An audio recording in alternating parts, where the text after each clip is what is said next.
No single athlete on earth moves money like Lionel Messi. And in 2026, he does it inside the host country of the World Cup. In the next 12 minutes, I will break down the Messi economy. How one player reshapes ticket prices, franchise values, and the entire commercial gravity of the sport. And what that tells us about how modern football really makes money. Start with what happened when Messi arrived in the United States. He joined Inter Miami, a relatively young, mid-tier club. Almost overnight, the team became a global attraction. Attendance surged, jersey sales exploded, and the club's value climbed on the strength of one signature. That is the first lesson of the Messi economy. A single elite star is not just a player.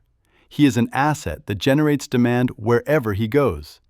Tickets, merchandise, sponsorships, broadcast interest, all of it lifts the moment his name is on the team sheet. Now connect that to how 2026 tickets are priced. For the first time, the World Cup uses dynamic pricing, where the cost of a seat moves in real time with demand. And nothing creates demand like a global icon. A match featuring a superstar can see prices multiply against an identical seat at an ordinary game. Think about what that means. The same physical seat in the same stadium can cost a fortune for a marquee name and a fraction for a quiet group game. The player on the pitch is literally an input into the price on your screen. Fame becomes a number. This is why stars and dynamic pricing are such a potent and such a controversial combination. The system is designed to extract the maximum from demand, and superstars are demand machines. The fan pays a premium not just for the match, but for the privilege of witnessing greatness in person. Zoom out to the broadcast side, where the real money lives. Broadcasting rights for the World Cup are worth close to $4 billion. Those rights are only worth that much because billions of people will watch. And what pulls billions of people to the screen, more than tactics or nations, is stars. A handful of global icons drive the ratings that justify the broadcast billions.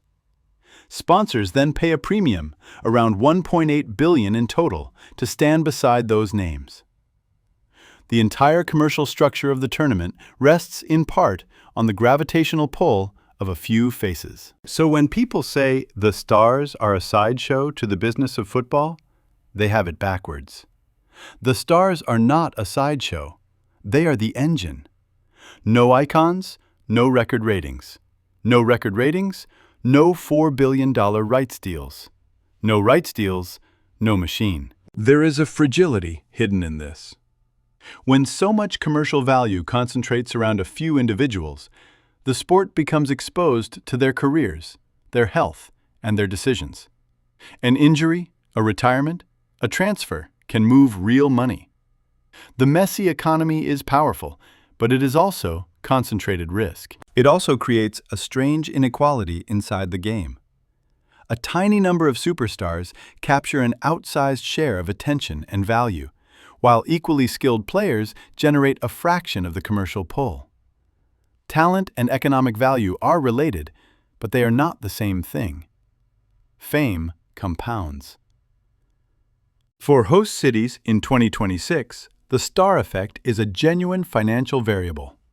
The cities and matches that feature the biggest names get the price spikes, the sold-out stadiums, and the global broadcast focus. Star power is, in effect, unevenly distributed economic stimulus. And for fans, it sets up a hard choice.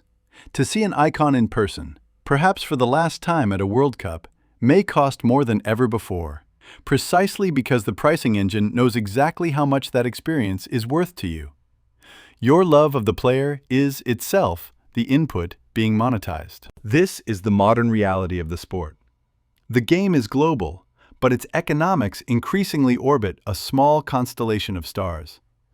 Understand that, and you understand why a single name can move ticket prices, franchise values, and broadcast deals all at once. So as you watch the 2026 World Cup, notice the gravity. Watch how the prices, the cameras, and the money bend toward the biggest names. The Messi economy is not really about one man. It is about how football turned its greatest players into its most valuable financial assets. If this was useful, subscribe. And at valventus.com, we help e-commerce brands actually use AI to sell more.